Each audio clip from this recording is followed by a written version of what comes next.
Hello everyone and welcome to this latest webinar from IHS Markit.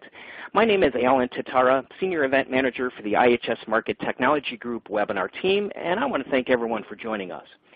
Today's webinar is Maximizing Profitability and ROI with Solar Trackers. Single-axis photovoltaic trackers are forecast to skyrocket by the year 2021, and leading EPC firms will soon default to including these systems in the emerging markets across the world as the technology becomes more efficient, mainstream, and cost-effective. So today, our panel will explore how the solar tracker market has evolved, the most significant challenges ahead, and where the market is headed worldwide. Our webinar is co-presented by IHS Markit and our partner, Arctech Solar. So before we get started, I want to highlight just a few features that are available for you on this webinar and how you can make the most of your experience with us today. So the console that you're looking at is completely customizable. So you can open, close, move, or resize any of the windows that you have open on your screen and arrange the console as you wish. Now at the bottom of your console, there are a number of application widgets which contain additional features available for you. I do want to mention the resource list widget, and this is the green button that has a document icon on it, and this is where you will find additional material about today's topic, including the downloadable slide deck from today's session, as well as other valuable resources, and all these can be accessed and downloaded right from your console. And we do want to make this an interactive session, so we've included a Twitter widget at the bottom of your screen, so you will be able to tweet directly from the console, and today we are using the hashtag SolarTracker. We will also have a live Q&A session directly after the presentation, so please submit your questions or comments at any time by using that Q&A box that's located on the left side of your screen. And if you do encounter any technical issues during the webinar, just click on that question mark widget and you will receive the answers that you need. So now let me take this opportunity to introduce our panel. First leading our discussion is Cormac Gilligan. Cormac is a research manager in the solar supply chain segment at IHS Markit. And rounding out our panel, we have Guy Rong. Guy is the president of Arctech Solar in Shanghai. So welcome to both Cormac and Guy. It's a pleasure to have you with us today. So now I will turn the controls over to Cormac so we can get started. So Cormac, over to you. Thank you, Alan. Good morning, good evening to all of our listeners. Thank you for joining us today. So just to begin, I'm going to give a very short overview of some of the key market trends ongoing in the global solar tracker market. I'm going to aim to answer some key questions like how big is the market potential in terms of what is the size of the global ground mount PV market, what are some of the key markets that are developing in 2017 and out to 2021, what is happening in terms of the structural balance system in terms of key products and why are they changing. And then lastly, I'll give an overview of what are some of the current requirements and what are some suppliers doing towards answering some future trends and some future requirements in the solar tracker market. So this photograph is just symbolizing a very normal ground mount utility scale installation. This example is in the United States, and this is really a typical target market for solar tracker applications. Obviously, this market is rapidly changing. A lot of developers and EPCs are really starting to consider what types of technology they use in terms of the structural balance of system market. So one key question, obviously, is how big is the potential and where's the potential for solar trackers going to be over the next 5 years? So this graph is highlighting our 5-year outlook for the global installations, segmenting it by rooftop and ground mount. So one of the key drivers for solar trackers is obviously going to be the dominance of ground mount.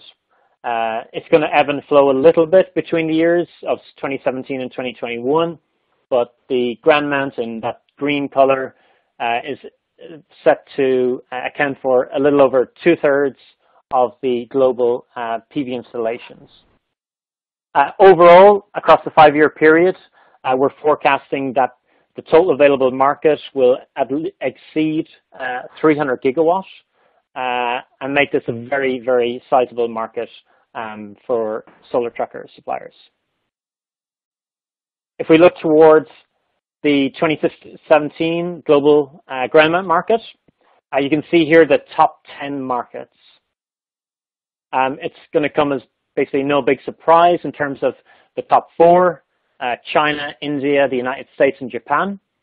In particular, I think it's well documented that the United States has been and is the dominant solar tracker market and has been for some years. But quite interestingly, we're starting to see the appetite for the big markets like China and India, where a lot of EPCs are now starting to really consider to use solar trackers in big projects. Looking towards some of the other top 10 markets, Australia and Chile, solar trackers are really starting to be used quite significantly in these markets, particularly because we have a lot of very large projects ongoing, and we've had some major Western and Asian suppliers active in these markets. Rounding out some of the top 10 markets, Turkey, Brazil, France, and Germany.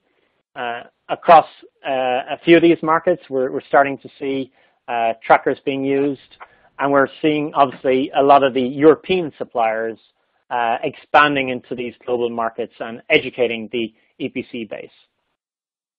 Looking at the kind of the 5-year time frame out to 2021, a lot of the top 4 markets remain unchanged. One of the key differences, though, is certainly that the United States is forecast to be a lot more attractive in terms of market size.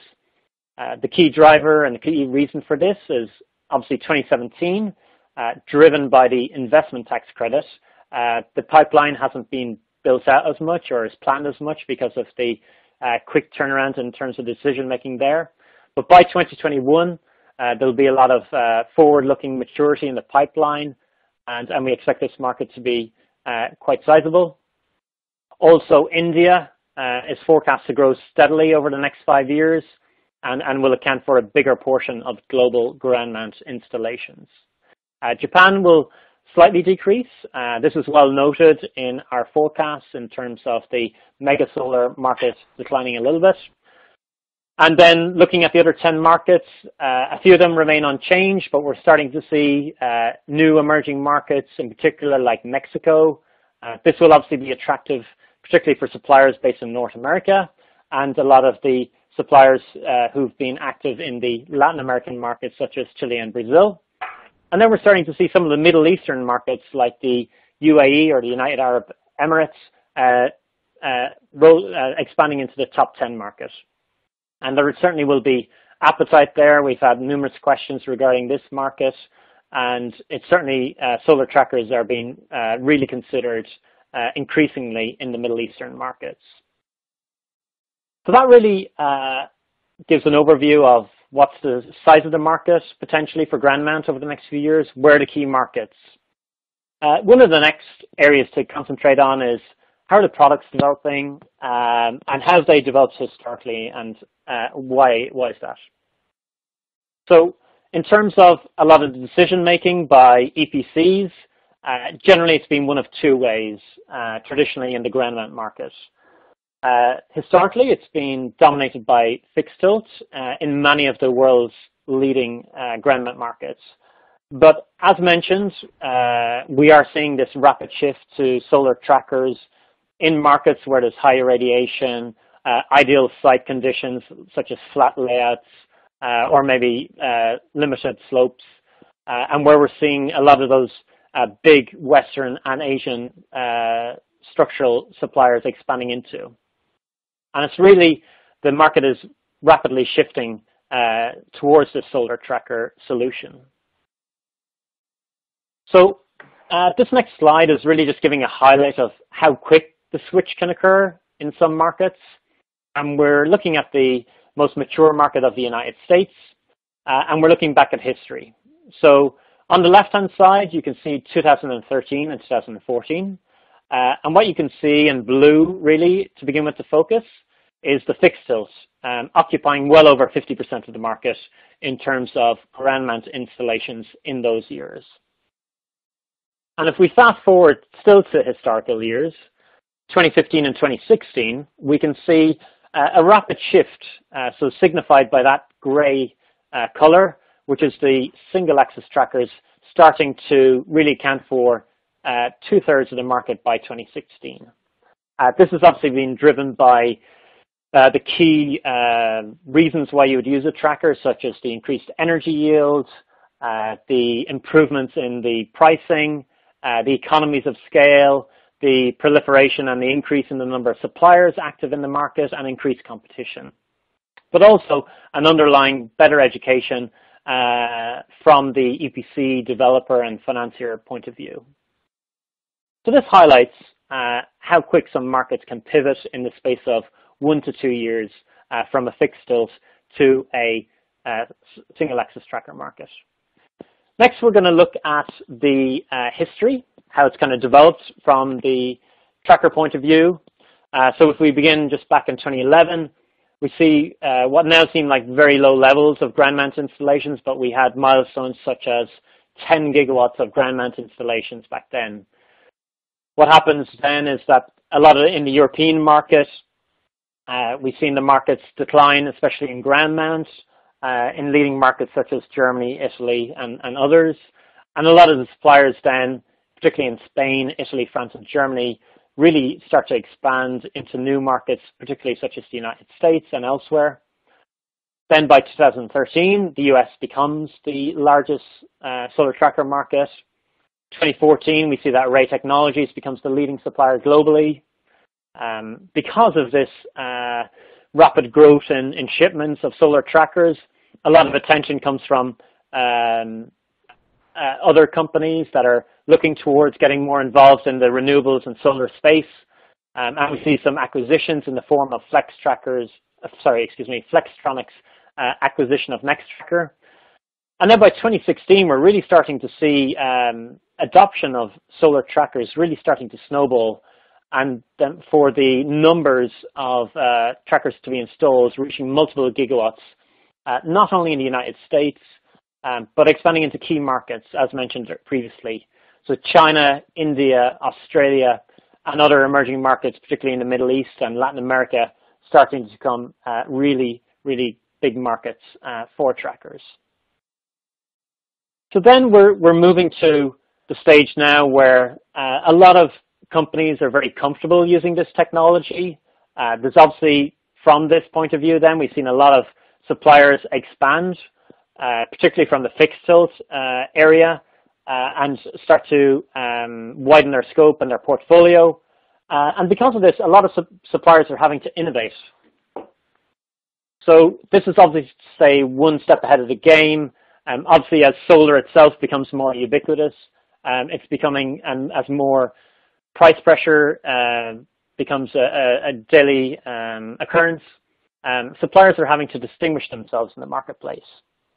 And solar trackers are have to work increasingly hard in order to be more competitive in the market. So some of the current requirements are in the I've broken it up into 4 areas. Obviously, one is just the general why do people select them? It's obviously to increase the energy yields upwards of up to 20%. But what's becoming more important is not just in terms of the direct benefit, it's looking towards the long-term view. With that, certainly reliability is becoming paramount. Every supplier now is having to improve their quality, making sure that the solar trackers work in even more challenging environments, either on coastal or desert conditions or in colder conditions if that's required, or windy conditions. They have to be, obviously, from a point of view of one of the areas that in the solar world right now, soft costs are becoming one of the areas to be under pressure, particularly labor costs, and therefore simple and fast installation is becoming an increasingly important characteristic across the supply chain. And then certainly the other half of of the situation when deciding what type of hardware is in terms of the OpEx. And it's incumbent on a lot of the solar tracker suppliers to have low O&M costs and low OpEx costs over at least a 20-year time frame. So that's really the current situation. Obviously, the next part is the future. One of the key areas where a lot of solar tracker suppliers are focusing on, and Guy will expand on this a little later, is that they are now integrating more with other parts of the supply chain, most notably modules and inverters, either particularly working with new technology from module suppliers such as bifacial, in the inverter world such as cleverly and seamlessly integrating string inverters if that's the preferred solution. With one eye to the future, obviously, it's important to consider how can batteries be incorporated or an energy storage solution. That may be even letting space or optimizing your site layouts and design to allow future-proofing if energy storage wants to be incorporated at a later date, or working with partnerships to work with the best solution over the next few years in this space. And what's becoming more and more important, obviously, is from an asset management point of view, is working with O&M providers, providing really clever data analytics, providing data capture, giving optimum weather forecasting, and allowing asset managers to optimize the PV asset as best as possible in order to improve the return on investment and the profitability of a project. So that just concludes the first part of our webinar. Now I'm going to ask all of the listeners one of our first poll questions. So the question that we're asking you, and basically all you have to do is select one of the 5 options, is currently, what is your biggest concern for using trackers in a PV system? Is it upfront cost, mechanical and electrical risks, unfamiliarity with the technology, operations and maintenance costs, or maybe you're not sure because you haven't used the technology? So we'll give you another maybe 10 seconds, and I'll repeat it one more time. So just remember to select the box and then hit submit. So what is your biggest concern for using trackers in a PV system? Upfront costs, mechanical and electrical risks, unfamiliar with technology, O&M costs, or not sure. Okay, let's have a look at the results from some of our listeners. Okay, so the top 2 are certainly very close, though. Upfront cost is one of the biggest concerns, and O&M cost in second place. And then the other 2 at a much lower level, mechanical and electrical risks, and just unfamiliar with the technology. So it seems a lot of the listeners are at least know about solar trackers, which is good. So with that, Guy is going to talk about some of these issues and give some explanation of how you can overcome these. So I will hand over to Guy now. Thank you. Thanks, Cormac, and thanks, Alan. Hello, everyone. Thanks for joining us today. In the next 20 to 30 minutes, I'm going to talk about the problems and the challenges facing tracker industry and the possible solution to those problems and challenges. After that, I will also introduce some ideas of a new application of tracker, which may help the investor to have a more investment opportunity of solar projects. Okay, let's talk about problems and challenges first. In my view, there are 2 major problems and several new challenges. Problem 1, reliability risk. So let's look at this top picture. So you can see the tracker stopped there. So as an investor, you may ask the question, how much generation loss when something like this happens? I made some calculation, which is shown in the below chart.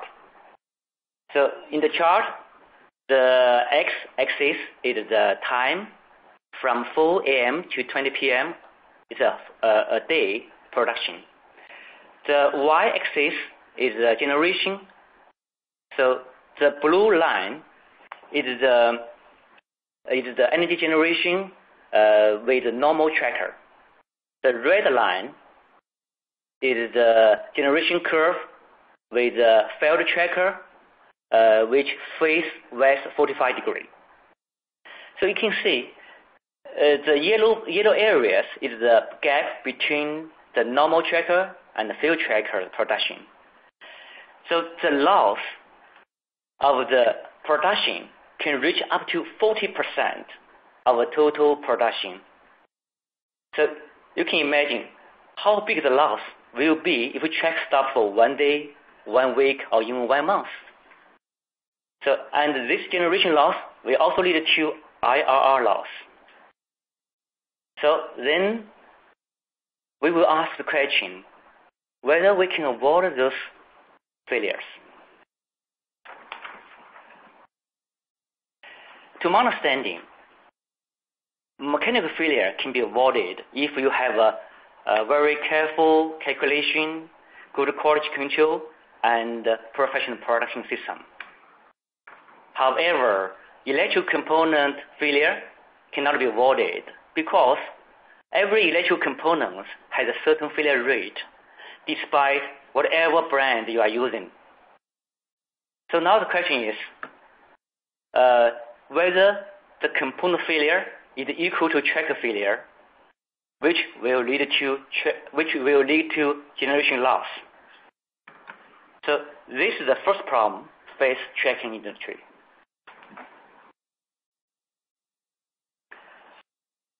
Problem 2, cost. So this chart shows the system price trend. So in the past 5 years, the system price already dropped by half, from $1.8 to 90 cents. So there is a continued trend of a cost down of solar module and the inverter, which brings lots of price pressure for tracker 2. On the other hand, the steel price keeps going up. So the tracker suppliers are now facing lots of cost pressure because the steel is a major cost for tracker. Under this circumstance, how can trackers make its own cost down contribution to the whole system price? So I'm going to address this problem again in the next chapter. So I have talked about the 2 major problems facing trackers, and now I'm going to talk about the new challenges. So there are so many new technology in solar industry and so many new innovations. But those new technology and new innovation will have new requirements for trackers. For example, so there's a new module called bifacial module. The bifacial module now is become more and more popular. But how to integrate bifacial module with your tracker? It's the first challenge for the track suppliers. Another challenge for track supply is how to integrate the cleaning machine with their tracker, since lots of projects now happening in the heavy sandstorm areas. So lastly, there's a scarcity of the land. But the investors are trying to use fish farm and agricultural land for their tracker projects. But how to apply tracker for those land? So these are challenges and new requirements we are facing now. Okay, in the last chapter, I just covered 2 major problems and the new challenges facing trackers. Now, let's talk about the possible solutions. So first of all, we need to think about how to mitigate the reliability risk, since there must be some kind of electrical failure which cannot be avoided. To my understanding, we must change the previous equation, which is tracker component failure is equal to tracker failure, to tracker component failure is not equal to tracker failure with redundancy design. This is how Architect Solar mitigates the reliability risks. Let me elaborate on what redundancy is. So this is a typical redundancy design. So putting it in a simple way, so redundancy means there's a primary component, and with backup components look like this picture. There are two motors, two control units, two inclinometer meters, and etc. So if the primary component fails, the backup will be switched on in a few seconds automatically. So which means there will be no generation loss, no emergency maintenance, even some electrical component fails.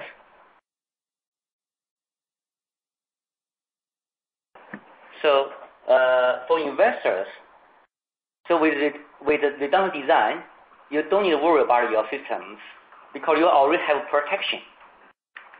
In my view, redundancy is not only a new design, but also a new way of thinking, which can bring peace of mind for investors. So I just proposed a possible solution to reliability risk. Now we are facing the cost pressure.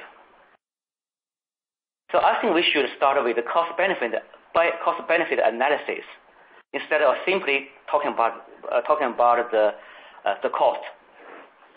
So the total cost is made up of product cost, installation cost, O&M cost, and etc.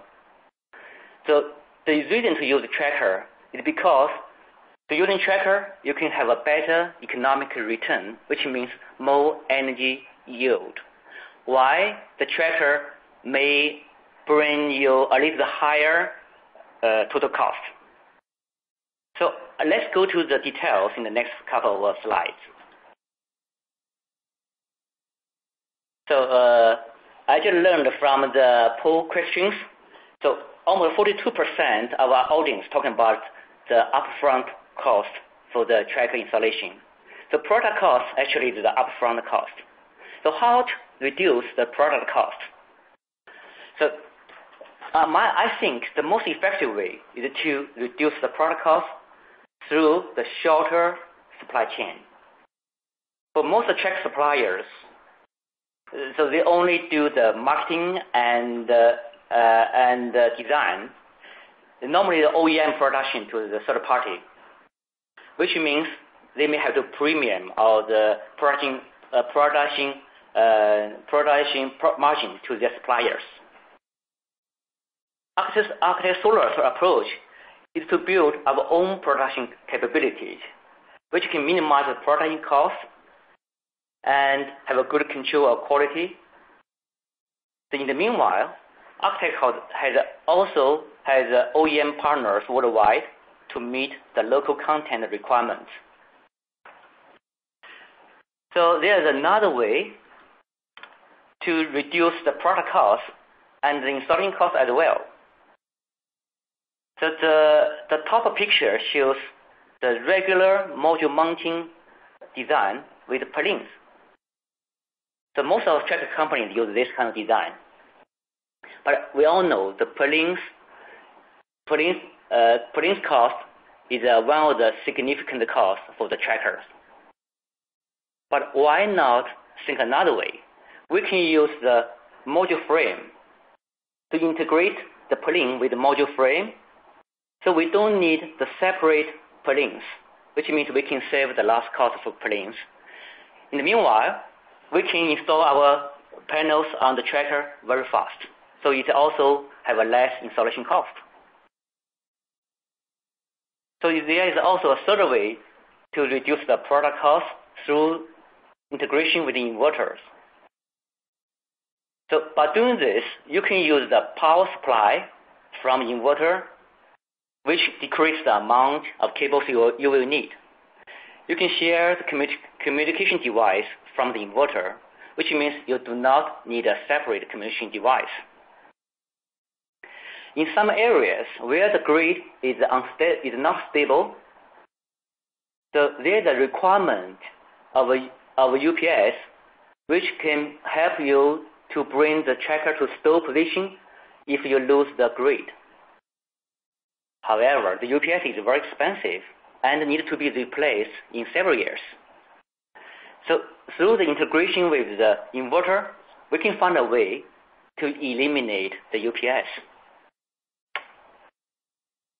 Okay, after product cost, so we will talk about the O&M cost, which is the event number 2, our audience concerned. So we all know that most projects happening in remote areas, it may take you 2 or 3 days to arrive at the project site, which means lots of cost for traveling. If something happens to your tracker, if you send your engineer to the project site immediately, so you will spend less money. But with redundancy design, you don't need to do this emergency maintenance because the backup system will be switched on, so the tracker works as normal. So in this case, what you need to do is only to carry on a scheduled maintenance, which means much less O&M cost. So another way to lower the cost to increase the benefits. So as I mentioned before, bifacial module becomes more and more popular.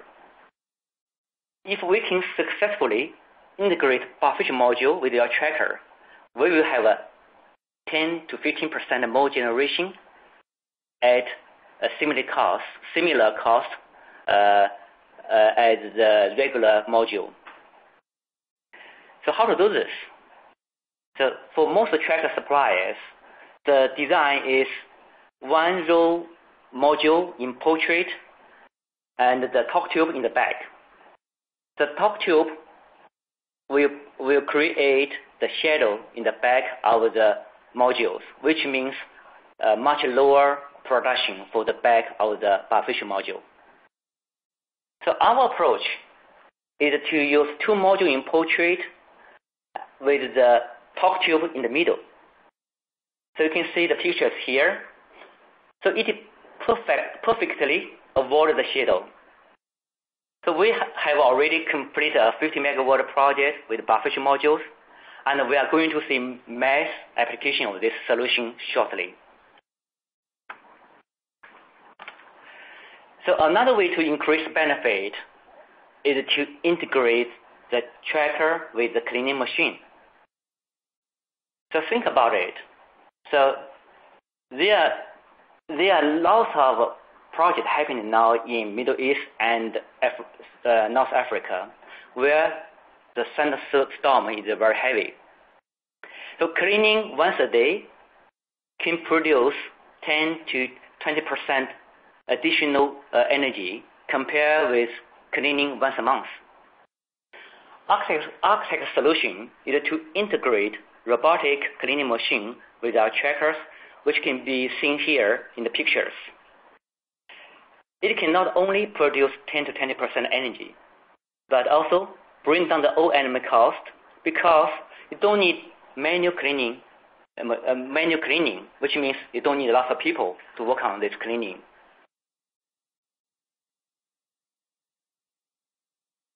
Okay, I will hand over to Cormac for the next poll questions. Thank you, Guy. And just as a reminder for the audience, please do continue to submit any questions you have. So there's a Q&A session at the end of this presentation and webinar, and Guy and I will do our best to answer any of them. So please do continue to, as you're hearing a lot of what Guy is speaking about or any questions about the solar tracker market, do feel free. So in terms of our next poll question, we have, in which region or country have you built the most solar projects? This could be just where you're active the most as well. So we have North America, Latin America, Europe, Middle East and Africa, China, and India, and then rest of Asia. So I'll just give you a few more seconds, and I'll repeat the question again. In which region have you built the most solar projects? North America, Latin America, Europe, Middle East and Africa, China, India, and then the rest of Asia, excluding China and India. Okay, so what are the results? Most of the audience have been active mostly in North America, and then followed in second place by India, and then Europe. Then Europe and China are joint. And interestingly, no one in the rest of Asia region, but that could be obviously accounted for by just the time zone. So with that, I will hand back to Guy to continue the presentation. And okay, thanks, Cormac. So I just talk about the problems and the challenges facing tracker industry. Now, and I also have elaborated on how to solve those problems and meet these challenges. In fact, besides these problems and the challenges, we also have some new requirements from project owners.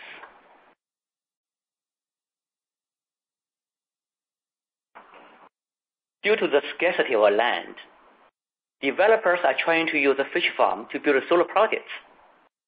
But you have to use very large and heavy foundations in fish farm to support your structures. This is very costly. So we should use as few foundation as possible. For regular trackers, it normally has a 6 meters span between two foundations. So Architect develops a tracker with a 14 meter span, so which can save half of the foundation and only have around less than 200 poles per megawatt. So look at this picture. So we also have a very creative truss structure design to replace the normal square tube. So this makes this kind of a project economically feasible. There's another way to deal with the land issue, which is to use agricultural land to build solar projects. However, it is a requirement that solar projects should not have influence the growth of agriculture plant. It means you need to have at least 70% of natural sunlight for most areas of your project. Fixed structures cannot do it because there are always some areas without sunshine forever. To my understanding, tracking may be the only solution to do it because trackers keep moving in the daytime, and thus so more than 70% sunlight can reach most of the areas, and thus the plants can grow normally. So this kind of a dual use of land has already been approved by Architect Solar with more than 200 megawatt installation. So look at this picture. This is one installation done by Architect. You can see there's a tractor under the tracker. So we increase the clearance to allow the tractor to drive through and to work underneath. So do not forget this unlimited agricultural land. I think it may open a door for those investors to a new world. Let me introduce Architect Solar a little bit. Architect Solar is a solution provider and a manufacturer of tracking and racking systems. So we have a global service and sales network including US, Mexico, Spain, India, and Japan. So we have done accumulated installation of 13 gigawatt, including 1.5 gigawatt tracker. In last year, we were ranked number 5 in tracker shipment by IHS and GTM Research, and number 1 in Asia Pacific and India and China. So we at Architect believe the production capability is one of the key advantages to satisfy our customers' needs with a fast delivery, competitive cost, and good quality. That's why we have 3 gigawatt tracker and 6 gigawatt fixed structure production capacities. Our products also cover both fixed structure and trackers. So we have 2 types of tracker. One is the linked system called ArcTracker Pro. Another one is the independent row tracker called SkySmart. Both of those tracker types have a built-in redundancy design. So we do hope we can work closely with you in the near future. So, okay, now I give the floor to Cormac again. Thanks. Thank you, Guy. So we're just going to do just recap on some of the key takeaways from our webinar. So one of the key things was just in terms of the total available market or our forecast out to 2021 in terms of ground mount installations. The IHS market is forecasting over 300 gigawatts over the next 5 years, with the top 3 markets being China, the United States, and India. And these markets are either A, very open to using solar trackers, or B, starting to shift to using this solution increasingly. As noted, we've seen some examples where fixed tilt has been used increasingly, and the switch has occurred very rapidly, most notably in the United States. And we expect this to occur in many of the big ground mount markets, particularly Australia, Chile, Brazil, and then increasingly in new markets in the Middle East and other emerging markets.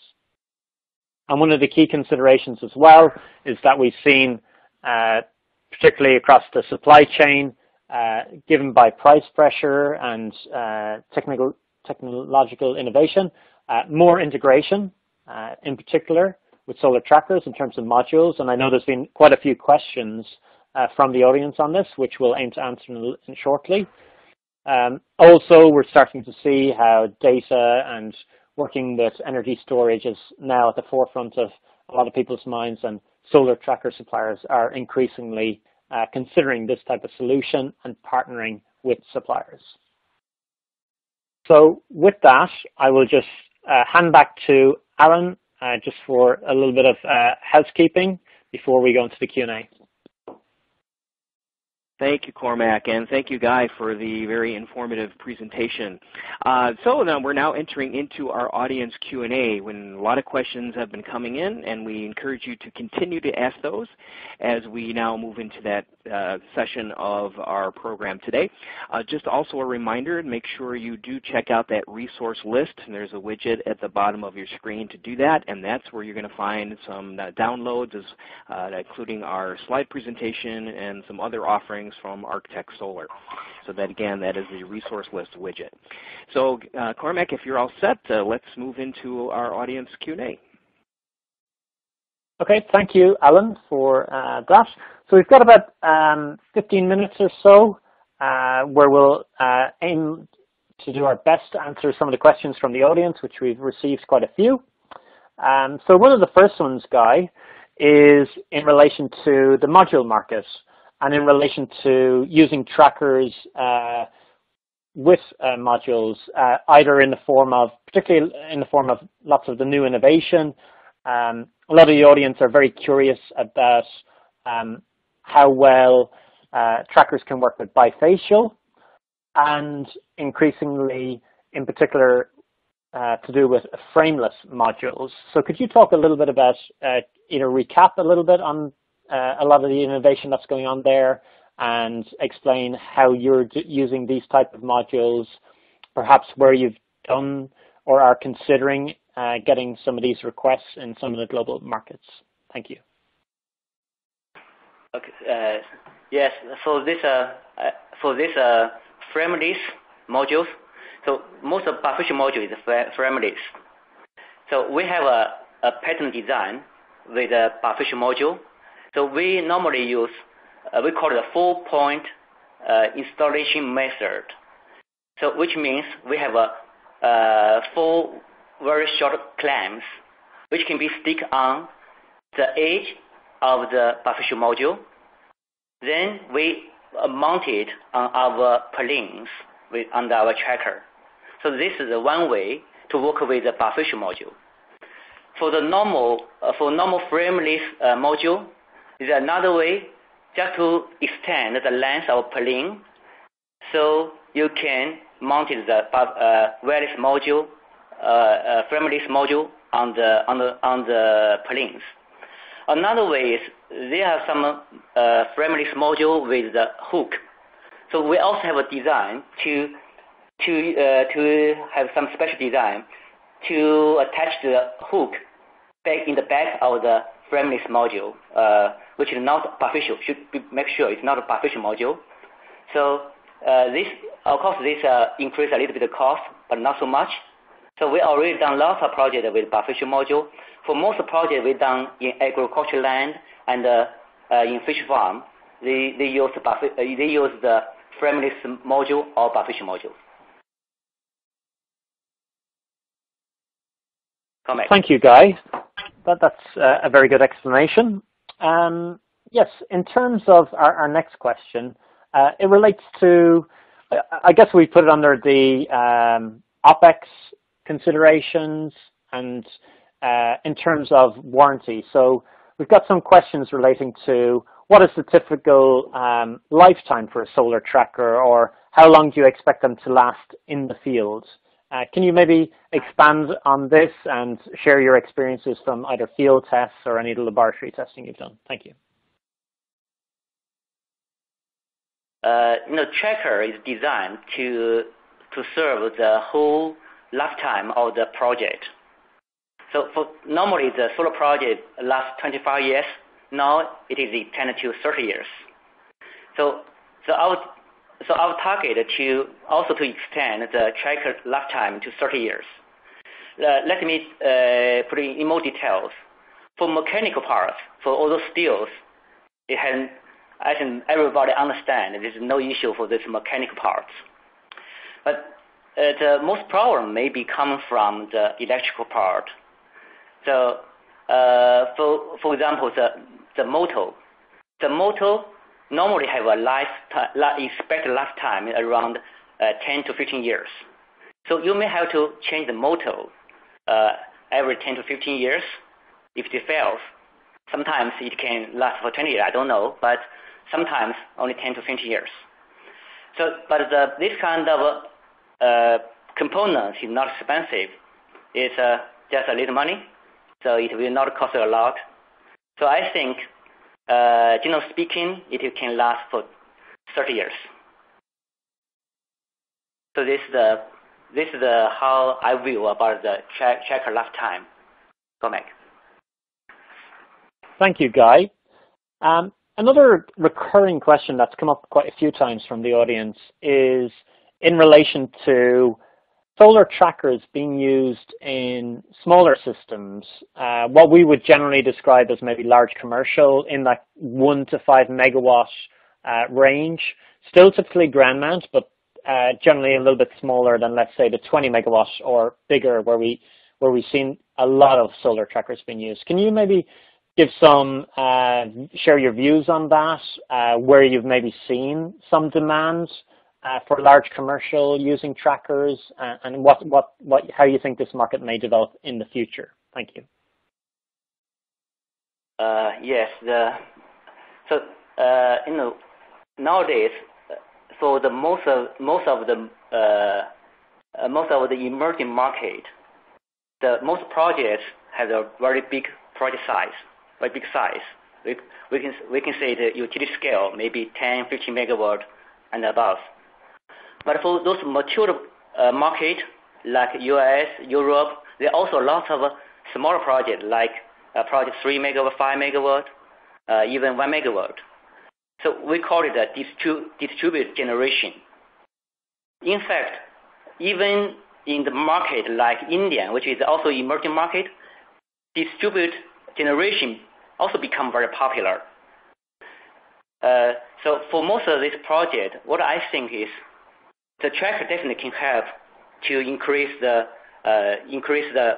investment return. But you should be careful. That's how much is the OM cost in the future. I just explained in my presentation. You should try to use a very reliable tracker, which means you don't need to send an engineer to your project site if anything happens.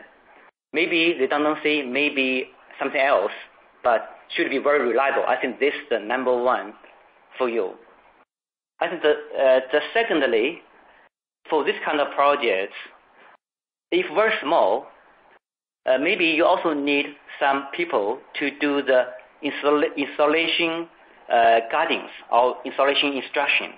Maybe this kind of cost, we should evaluate how much cost increase with the field support from the trackers suppliers for this very small project.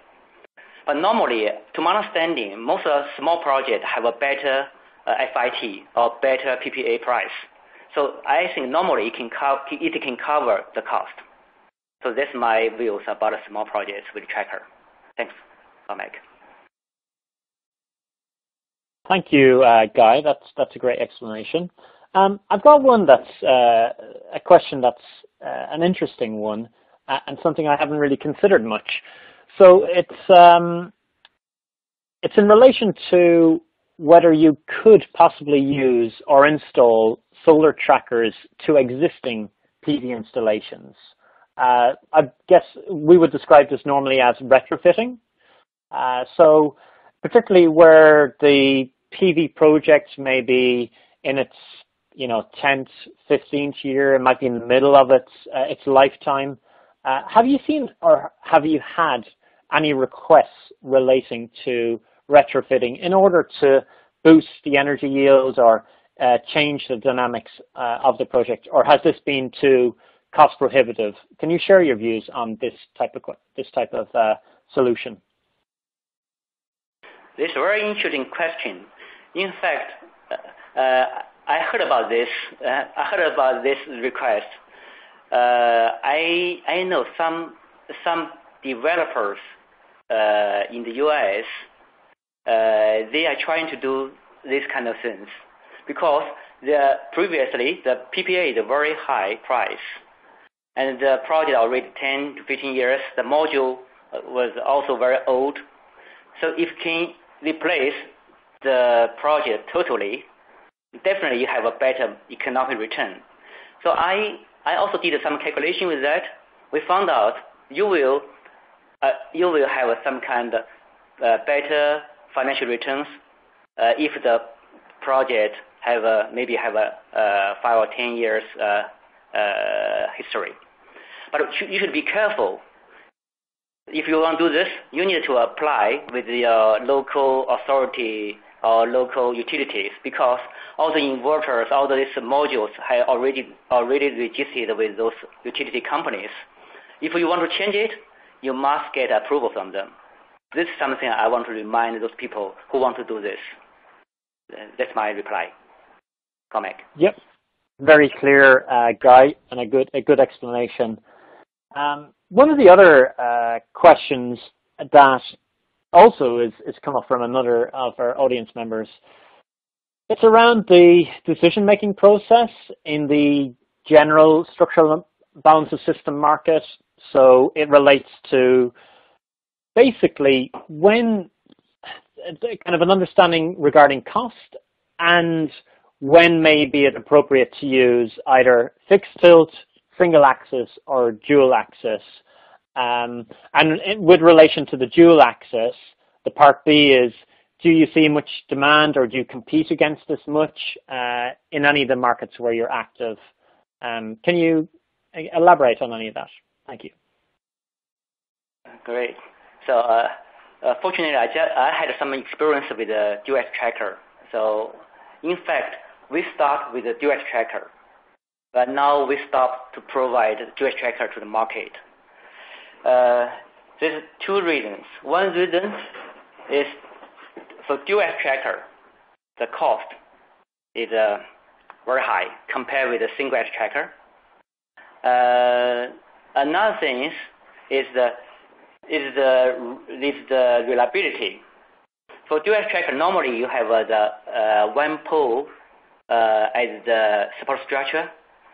So this for this normally you use a one through gear with one actuator, but sometimes they have lots of issues with those kind of actuator or through gear when it moved all the day. So we think the risk of the product and the cost become prohibited for using the dual tracker. But of course, you can use the dual tracker for some special purpose like CSP. So for some kind of CSP applications like the tower system, you have to use the dual tracker to follow the sun, to concentrate the light to this very small receiver in the tower on the top of the tower. This is one part. Another part is we also have to analyze the economic return. We have to compare the economic return between the dual tracker and the single tracker. Generally speaking, the dual tracker can produce around 30%, sometimes 35% more energy in the sunbed area, while the standard single tracker can produce 15 to 25%. So it's a 10% gap.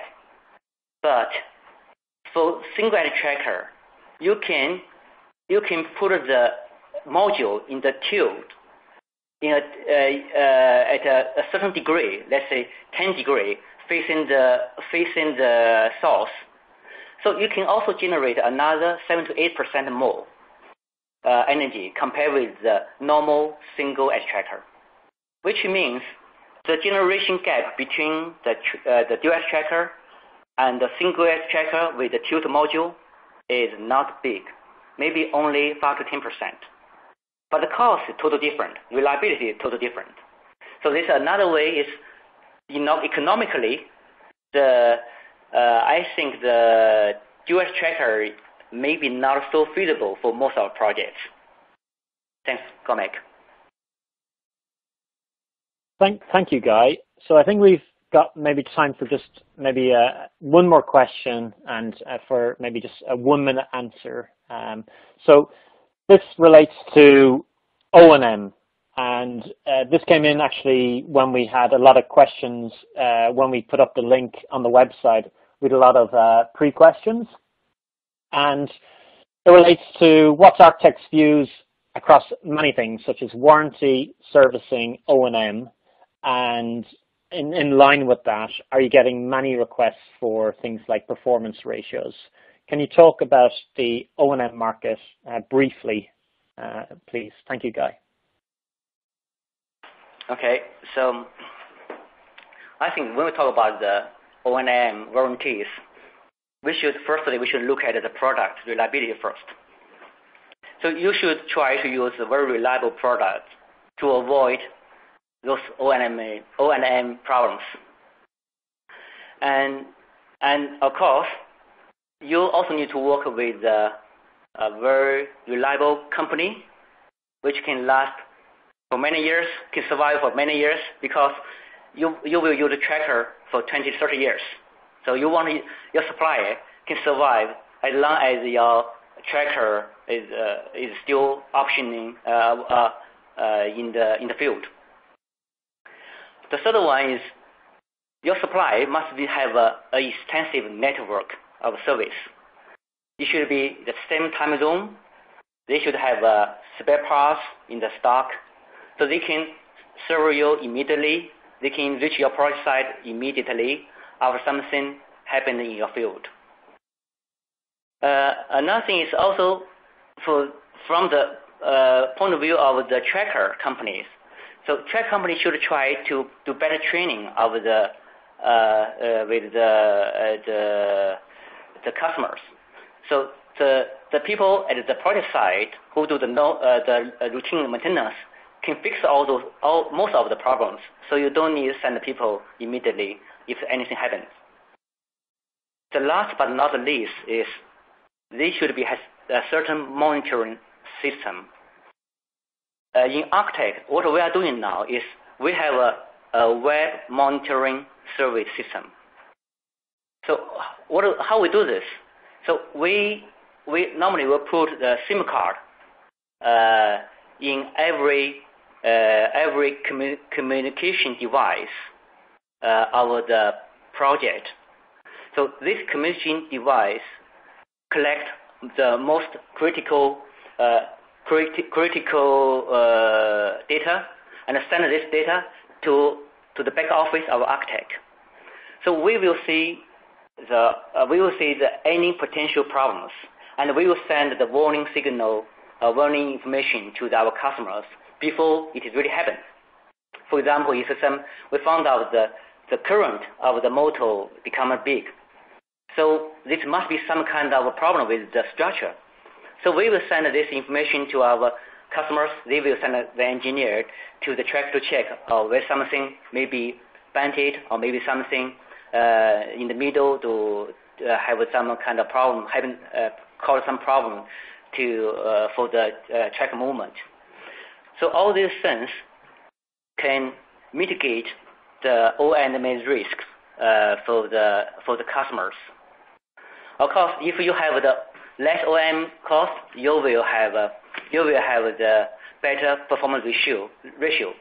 Of course, if you want to have the guarantees, you can also buy the insurance for these PR ratios. Okay, so that's my question, my answers to this question. So should I give back to Alan? Thank you, Guy. I'll hand back. We'll conclude our Q&A now, and we'll hand back to Alan. Thank you.